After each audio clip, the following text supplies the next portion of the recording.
Hello, नमस्कार दोस्तों, आप सभी का स्वागत है एक बार फिर से आपके अपने यूट्यूब चैनल पर। दोस्तों, आज हम इस वीडियो में 10 इम्पोर्टेंट क्वेश्चन रीजनिंग के करने वाले हैं और ये हमारा पार्ट क्या है? 4th है, रीजनिंग पार्ट 4th है। अगर आपने हमारे पिछले जो पार्ट है वो नहीं देखे हैं, तो आप हमारे चैनल पर जाकर के पिछले पार्ट को ज़रूर देखिएगा।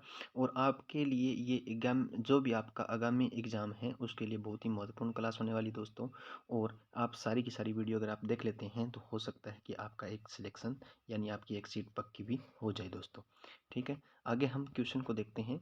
हमारा फर्स्ट क्वेश्चन किस तरीके से है दोस्तों? फर्स्ट क्वेश्चन इस तरीके से है कि यदि C को 3 लिखा जाता है और CAT को 24 हो, तो पुलिस को क्या लिखा जाएगा? यानी क्वेश्चन मार्क की जो वैल्यू है वो क्या आएगी दोस्तों? अगर हमें देखें तो A, B और C, D इस तरीके से मैंने आपको बताया था कि ये अक्सर होते हैं और इसके ऊपर क्या है, नंबरिंग लगी होती है। जैसे एक नंबर पे, B 2 नंबर पे, C 3 नंबर पे, D क्या है, 4 नंबर में। तो क्वेश्चन में हमें क्या दे रखा है? C 3 नंबर पे दे रखा है, तो क्वेश्चन में सही दे रखा है कि C 3 नंबर पे ही होता है। तो यहाँ पे क्या है, केट दे रखा है 24 हो। तो जैसे तरीके से हम देखें तो C, A और T को लिखें तो C 3 नंबर पे, फिर इसको प्लस कर दिया, फिर A को 1 लिखा है इसने, और फिर T को क्या है, 20 नंबर पे आता है ये तो। ठीक है, तो 20 और 1 21, 21 और 3 कितने हो गए? 24 हो गए दोस्तों। और ये क्वेश्चन में हमें दे रखा है कि 24 लिखा जाता है वो, तो पुलिस को हम क्या लिखेंगे? तो सबसे पहले अगर हम P की बात करें तो P कितने नंबर पे आता है? 16 नंबर पे आता है, सभी को हम प्लस करेंगे। O कितने पे आता है? 15 नंबर पे आता है हमारा। L कितने नंबर पे आता है? तो L आता है हमारा 12 नंबर पे। ठीक है, फिर प्लस आई कितना नंबर पे आता है? 9 पे आता है। फिर प्लस सी कितने नंबर पे आता है? 3 पे। और ई कितने पे आता है? फिर 5 पे आता है। इन सभी को जब हम ऐड करेंगे, सभी को हम जब ऐड करेंगे तो हमारे पास आंसर आएगा 60 दोस्तों। ठीक है, तो अब जो क्वेश्चन मार्क है वहाँ पर क्या लिखा जाएगा? 60 लिखा जाएगा। हमारे किस ऑप्शन में 60 हमें दिखाई दे रहा है? तो ए ऑप्शन में हमें 60 दिखाई दे रहा है दोस्तों। तो इस क्वेश्चन का राइट आंसर क्या हो जाएगा? ए करेक्ट आंसर होगा दोस्तों। आगे बढ़ते हैं 2 नंबर क्वेश्चन की तरफ। तो 2 नंबर क्वेश्चन में हमें क्या दे रखा है कि 2 नंबर के क्वेश्चन में हमें पूछ रखा है कि नीचे दिए गए प्रश्नों में संबंधित शब्द को चुनिए। यानी जो भी संबंधित शब्द है, यानी क्वेश्चन मार्क की जगह क्या आने वाला है वो हमें बताना है। जैसे कुत्ता है, वहाँ पे क्या है, जलातंक से संबंधित है। तो जलातंक से संबंधित है तो मच्छर किससे संबंधित होगा? अगर कुत्ता जब काट लेता है दोस्तों, कुत्ता काट लेता है, रेबीज नाम का जो जीवाणु होता है उसके लार के अंदर, तो कुत्ता जब काट लेता है तो हमें क्या रोग हो जाता है? जलातंक रोग हो जाता है। उसी तरीके से अगर मच्छर काट लेता है तो हमें कौन सा रोग होता है दोस्तों? तो वो मलेरिया रोग होता है, जो कि हमें सी ऑप्शन हमारा करेक्ट आंसर होगा। क्वेश्चन मार्क की जगह क्या आएगा? मलेरिया रोग होगा। मलेरिया राइट आंसर हो जाएगा दोस्तों, जिससे मच्छर का संबंध किससे? मलेरिया से हो जाएगा। आशा करता हूँ ये क्वेश्चन आपको समझ में आया होगा। आगे हम बात करें 3 नंबर क्वेश्चन के बारे में। तो 3 नंबर जो क्वेश्चन है हमें, वो हमें किस तरीके से दे रखा है? 3 नंबर क्वेश्चन दे रखा है, निम्नलिखित प्रश्नों में दिए गए विकल्पों में से प्रश्न चिन्ह के स्थान पर आने वाली जो संख्या है उसका चयन करें। अगर हम देखें तो हमें एक ये सीरीज़ दे रखी है, तो सीरीज़ हमारी जो है वो किस तरीके से है, जैसे यहाँ पे 15 प्लस अगर 2 किया तो हमारा 17 हो गया। 17 फिर प्लस 3 कर दिया इसने, जैसे प्लस 2 किया है यहाँ पे, फिर यहाँ पे 3 कर दिया, और फिर यहाँ पे क्या है, प्लस 2 कर दिया, 22 आ गया। फिर 22 में ऐसा क्या ऐड किया इसने? प्लस 5 ऐड कर दिया, और फिर क्या है, इसने 2 ऐड कर दिया, तो 29 हो गया। अब आगे क्वेश्चन मार्क की जगह क्या आने वाला है वो हमें भी नहीं पता, क्योंकि ये जो सीरीज़ है वो एक बार 2 कर रहा है, एक बार 3 कर रहा है, एक बार 2 कर रहा है, एक बार 5 कर रहा है, फिर 2 कर रहा है। तो इस तरीके से हमारा क्वेश्चन है वो नहीं होगा और वो गलत भी हो जाएगा दोस्तों। तो हम किस तरीके से करेंगे? अगर हम एक एक अक्षर को छोड़ते हैं, जैसे ये बीच वाली संख्या इसको छोड़ देते हैं, 15 प्लस अगर हमने 5 किया तो यहाँ पे क्या है, हमारा 20 हो गया। फिर 20 प्लस 7 किया तो हमारा 27 हो गया। इसी तरीके से हमें नहीं पता आगे वाली संख्या कौन सी आने वाली है। अब ऊपर वाला देख लेते हैं। अगर हम यहाँ पे 17 प्लस 5 करेंगे, प्लस 5 किया तो हमारा क्या है, 22 आ गया।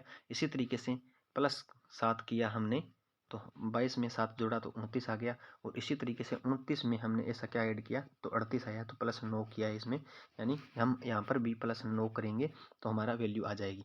तो अब यहाँ पे एक चीज़ हमने नोट की, जो ये 27 है, इसमें अगर हम प्लस 9 कर देते हैं, 9 करेंगे तो 27 और 9 कितने हो गए? 27 और 9 हो गए हमारे 36। तो किस आंसर जो ऑप्शन है हमारा उसमें 36 दिखाई दे रहा है, तो ए ऑप्शन है वो करेक्ट आंसर हो जाएगा दोस्तों। क्वेश्चन मार्क की जगह क्या है? 36 आने वाला है। ठीक है, आगे अगर हम देखें 4 नंबर क्वेश्चन, तो 4 नंबर क्वेश्चन में हमें क्या दे रखा है दोस्तों? 4 नंबर क्वेश्चन में हमें दे रखा है कि नीचे दिए गए प्रश्न में संबंधित संख्या को चुनिए।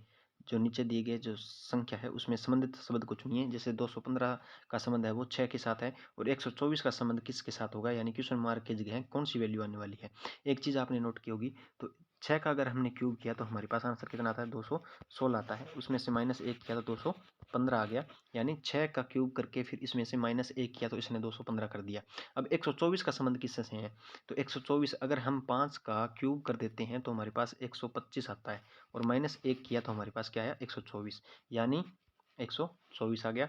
तो क्वेश्चन मार्क की जो वैल्यू आई है वो कितनी आ गई, 5 जो है वो वैल्यू आई है 5। तो किस ऑप्शन में हमें दिखाई दे रहा है, डी ऑप्शन में हमें 5 दिखाई दे रहा है। तो इसका क्वेश्चन का राइट आंसर क्या होगा, 5 करेक्ट आंसर हो जाएगा, डी ऑप्शन इसका करेक्ट होगा दोस्तों। आगे हम बात करें 5 नंबर क्वेश्चन के बारे में।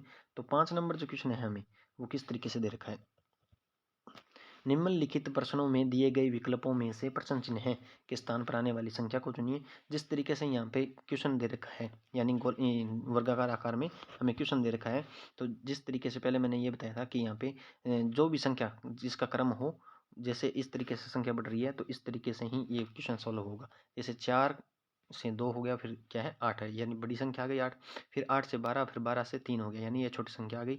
और फिर पहले यहाँ पे 8 दे दिया, ये बड़ी संख्या दे दी, फिर यहाँ पे बीच में 12 बड़ी संख्या दे दी और यहाँ पे 4 बड़ी संख्या दे दी। तो इस तरीके से ये क्वेश्चन सॉल्व नहीं होने वाला है दोस्तों। तो हम किस तरीके से सॉल्व करेंगे, अगर हम इसको इस तरीके से सॉल्व करें, 4 × 2 किया तो हमारे पास 8 आ गया। इसी तरीके से 8 × 12 किया, 8 × अगर 12 किया तो 12 8 96 होता है, लेकिन इसने क्या दे रखा है, 3 दे रखा है। तो इस तरीके से भी ये क्वेश्चन सॉल्व नहीं होगा। तो हम किस तरीके से इसको सॉल्व कर सकते हैं दोस्तों, एक चीज़ आपने नोट की होगी, अगर इसको हम इस तरीके से जोड़ें, इस तरीके से नीचे की तरफ जोड़ें, 4 और 8 12, 12 और 4 कितने हो गए, 16 हो गए, ठीक है। इसी तरीके से 2 और 12 14, 14 और 2 कितने हो गए, 16 हो गए। इसी तरीके से 8 और 3 कितने हो गए, 11 हो गए। और 11 में ऐसा क्या ऐड करें कि यहाँ पर 16 हो जाए नीचे। तो 11 में अगर हम 5 ऐड कर लेते हैं, +5 ऐड किया तो हमारे पास क्या है, 16 हो जाए। तो क्वेश्चन मार्क की जगह क्या आएगी, यानी 5 जो वैल्यू है वो क्वेश्चन मार्क की जगह आने वाली है। इस क्वेश्चन की अंदर क्या आएगा, जो ये क्वेश्चन मार्क है, यहाँ पे जो ये क्वेश्चन मार्क है वहाँ पे क्या आएगा, 5 आएगा दोस्तों। तो किस ऑप्शन में आपको देखने को मिल रहा है, तो सी ऑप्शन के अंदर हमें 5 है वो दिखाई दे रहा है। तो इस क्वेश्चन का राइट आंसर सी हो जाएगा।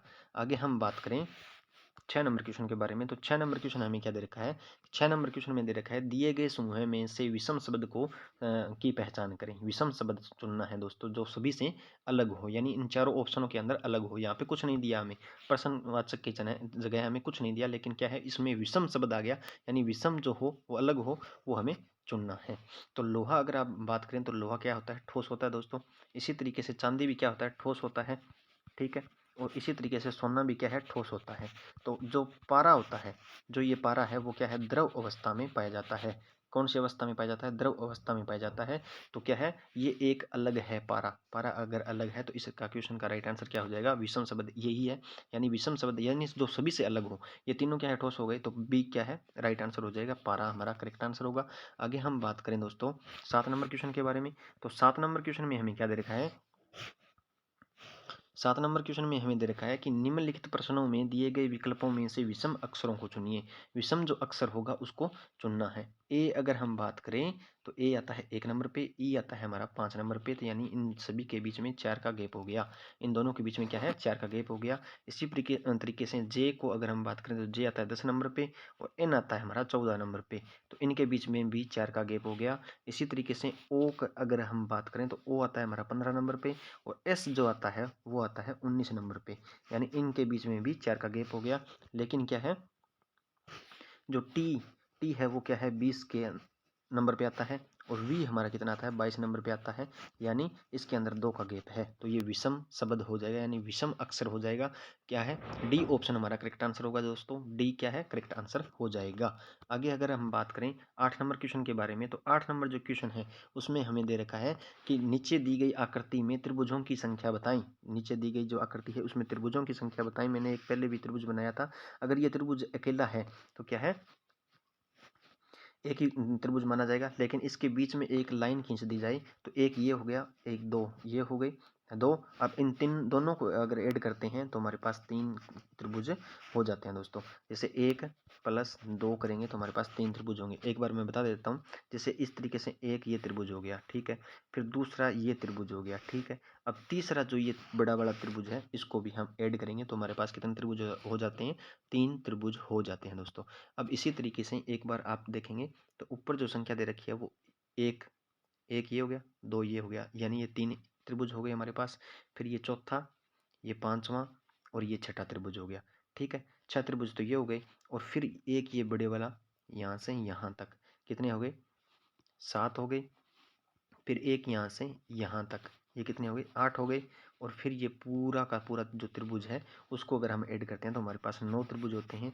और 9 किस ऑप्शन में हमें दिखाई दे रहा है, तो 9 हमें बी ऑप्शन में दिखाई दे रहा है दोस्तों। तो इस जो आकृति है, इस आकृति के अंदर 9 त्रिभुज है, जो बी ऑप्शन करेक्ट आंसर होगा दोस्तों।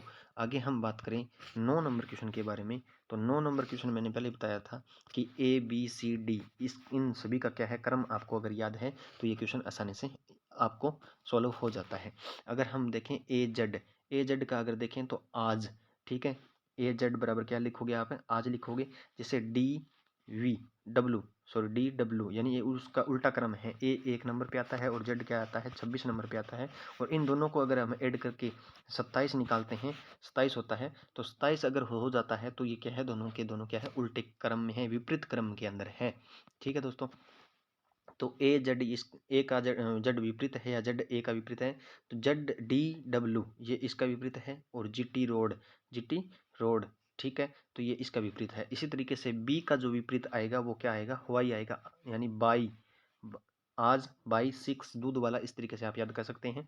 और ई का जो विपरीत आएगा वो क्या आएगा, वी यू, ठीक है। एच का जो विपरीत आएगा वो आएगा एस, हाई स्कूल। एच का विपरीत क्या आएगा, हाई स्कूल। यानी हमारे पास वैल्यू आती है Y V, sorry V S, ठीक है, ये वैल्यू आती है। तो ये किस ऑप्शन में हमें दिखाई दे रही है, वाई वी एस। तो वाई वी एस हमें ए ऑप्शन में देखने को मिल रहा है दोस्तों। तो इस क्वेश्चन का राइट आंसर क्या हो जाएगा, ए करेक्ट आंसर होगा, ठीक है। आगे हम बात करें 10 नंबर क्वेश्चन के बारे में। और 10 नंबर क्वेश्चन करने से पहले मैं आपको बता दूं कि हमारे चैनल को पर आप नए हैं तो चैनल को सब्सक्राइब जरूर करें और बेल आइकन को भी प्रेस करें ताकि नोटिफिकेशन आपके पास पहुंचता रहे दोस्तों। और वीडियो को लाइक कमेंट शेयर जरूर करें। तो यहाँ पे दे रखा है राज्य, जिला और तहसील। राज्य, जिला और तहसील। सबसे बड़ा क्या होता है, राज्य होता है। सबसे बड़ा क्या होता है, राज्य होता है। तो हमने राज्य बना लिया, राज्य का डायग्राम बना लिया। फिर क्या आता है, राज्य के अंदर आता है जिला। राज्य के अंदर क्या आता है, जिला। जिला का डायग्राम हमने बना लिया यहाँ पे। तो जिला का डायग्राम है ये, ठीक है। उसके जिला के अंदर क्या होती है, तहसील होती है। जिला के अंदर क्या होती है, तहसील होती है। मैंने यहाँ से टी से अंकित कर दिया इसको। तो क्या है, टी से अंकित किया है, वो कौन सी है, तहसील है दोस्तों, ठीक है। पहले आएगा राज्य, फिर क्या है इसके अंदर, राज्य के अंदर जिला आएगा और जिला के अंदर क्या आती है, तहसील आती है। तो आशा करता हूँ ये क्वेश्चन आपको समझ में आया होगा। और सारे के सारे क्वेश्चन आपके लिए बहुत ही मोस्ट इंपॉर्टेंट क्वेश्चन है दोस्तों। मिलते हैं नेक्स्ट वीडियो में। Thank you. जय हिंद, जय भारत।